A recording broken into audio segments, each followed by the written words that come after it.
Have you guys ever seen a ghost wearing an astronaut costume? Well, now you have. Welcome to Gengar. This is Master Rank. This is the jungle. This is where Gengar dominates. Hopefully you guys are ready to sit back and enjoy and have some fun. Good morning, good evening, good afternoon. Welcome back to the Pokemon Unite video featuring Gengar here in the Master Rank. Dude, I had a lot of fun with this game. But at the end of the day, when don't I have fun when I play Gengar? There are instances where, just like this one, there's an enemy Wigglytuff on their team, which is the bane of my existence when it comes to this Pokemon game right now. Wigglytuff is the worst Pokemon to deal with, personally, when you're playing with Gengar, or you know what I mean, when you have Gengar or you're playing Gengar, whatever.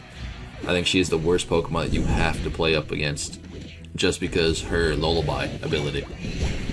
It stops you from pretty much having fun. You know what I mean? Like, you may be able to get ready to go in and dive in with that Hex Bomb or what have you. And I don't know how my Shadow Ball went straight through there and hit, what do you call it? Froakie, whatever. That was, like, very, very annoying right there, because I think if we would have done a little bit of damage to that man, we would have probably taken him down. But apparently it went right through him and hit Froakie. It is what it is, man. Everybody gets one. But in any case, yeah, Wigglytuff is so annoying to deal with. Just overall, as any Pokemon, I think, but it's a lot more detrimental, especially when you're playing an assassin Pokemon. You know what I mean? When you're playing a Greninja or you're playing Gengar, what have you. It's just like sometimes she'll activate Lullaby and you won't even be next to it, and all of a sudden you're just like, I'm coming to you, Wigglytuff. Leave me alone. I'm almost there. Like, it just draws you in, bro. Like, you could be like in top lane and shit, but like, I'm Lullaby, and you're like, okay. It's just so annoying, dude. And at the end of the day, it's not like you can't do anything about it. There's no counterplay to it. If she touches you, essentially, you're just like, alright, you got me. And it's the same sense where I'm sitting here with the Shadow Ball, and I hit a Dream Meter combination, for example. And I'm getting ready to go in. And Wigglytuff just happens to be there. You know what I mean? Now, sometimes you'll run into those Wigglytuffs who are running rollout, and that's nothing. They're just trolling. You know what I mean? They ain't doing anything with trolling. Yeah, that's right. Get over here. And then you can deal with that. But Lullaby, woof. Swear, man. It ain't fun to play with at all. I see you over there in that bush. Yeah, that's right. Sorry, it's my Dreadnought. Get out of here. He thought I didn't see him. He wasn't ready for that burst. He wasn't that guy.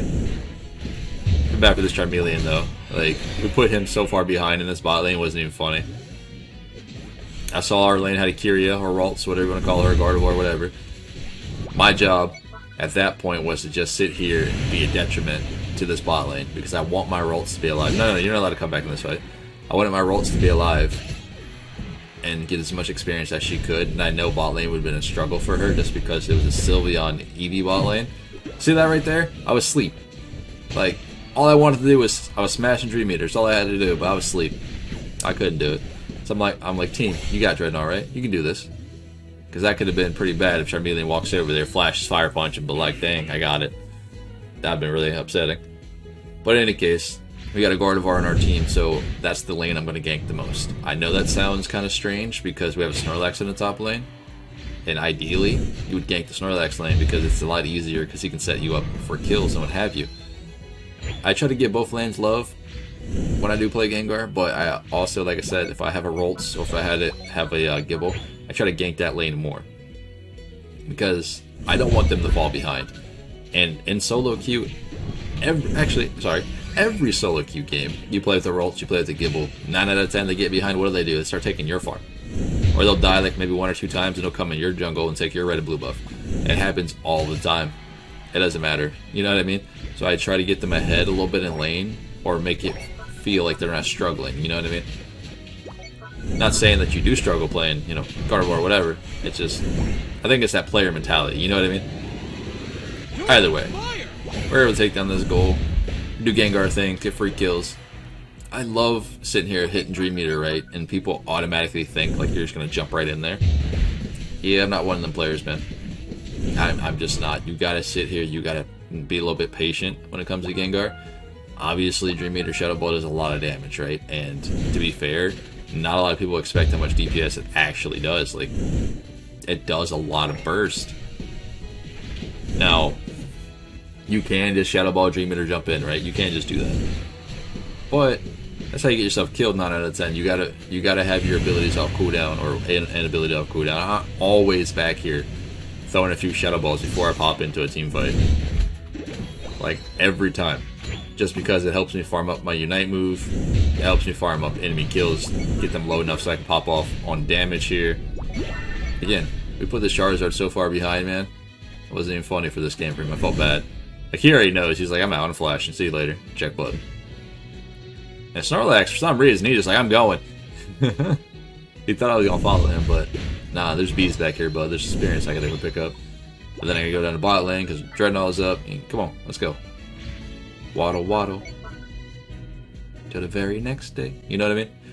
But still, we do, like I said, our Gardevoir is actually doing quite well. She's zoning them down here, in which she should be, technically speaking. We got Sylveon down here trying to do Dreadnought. We're in a good position right now, right? There's no way we're going to lose this game at all, right? But, you know, Zapdos does spawn here soon, so you got to pay attention to that. Which is very, very frustrating, 9 out of 10. In a solo queue environment, you're just like, Zapdos is here, but we're winning. Should we get Zapdos? Yeah, we need it. You know, it's just like, Uh-oh. I was about to say, you're in a bad spot, bud. Now get up out of here right away. Like, you just leave. Zero Aura, you already know he's gonna pop your Unite moves. Just walk away. You can wait. You can wait. Uh-oh. Now, when it comes to, what do you call it, your Dream Eater combination here, a lot of people like to, like I said, just jump in. And I don't know how he didn't die, and then I realized that the reason why I did not kill that Charizard right when I should have is because, remember when I said when you pop a Shadow Ball or Dream Eater, most people just go in immediately, right? Did you notice that I waited a little bit before I went in with Dream Eater? And as soon as I smashed Dream Eater, like hit the button, Charizard hit his Unite move. He was in the air. That's why he didn't take damage, because he was already up in the air. I think if I had done it maybe a split second beforehand, right before he propped his Unite move, I would have killed him and we would have had Gardevoir still alive. You know what I mean? At just moments like that, you have to be cautious of your opponent's cooldowns. But then again, you don't know, because you have no idea if they have Unite move up. You don't know what abilities they have up, which is something I think they need to work on in this game, like as soon as possible. If I'm going for a gank as Gengar, Greninja, Zeraora, or something, right? I'm ganking that lane, you know, pre-Bs or what have you, or after Bs, whatever. You think I'm going to jump in there or try to 1v1 you, for example, knowing that you have Focus Band, knowing it hasn't procced? Probably not, right? You know what I'm saying? Like, sometimes those fights that you take are very, very winnable, like in your side, very favorable, right? As soon as you jump into a team fight, oh look, Charizard had Unite move. Oh look, Talonflame had Unite move. You think he would have jumped right in there in that situation, knowing that? You know what I mean? Probably not. I think it warrants kind of bad play. You know what I mean? Now, by saying that,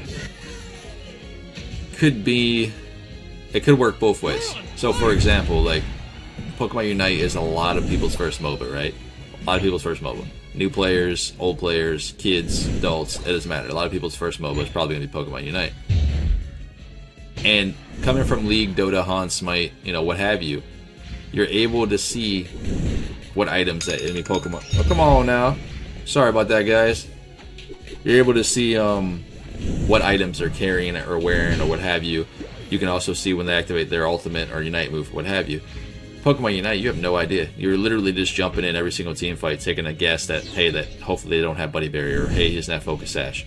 You know what I mean? As Gengar jumping on that squishy target, Decidueye or Cinderace or whatever, if that man has Focus Sash and Buddy Barrier, 9 out of 10, he's going to live your burst. He's going to pop his Unite move, then kill you. You know?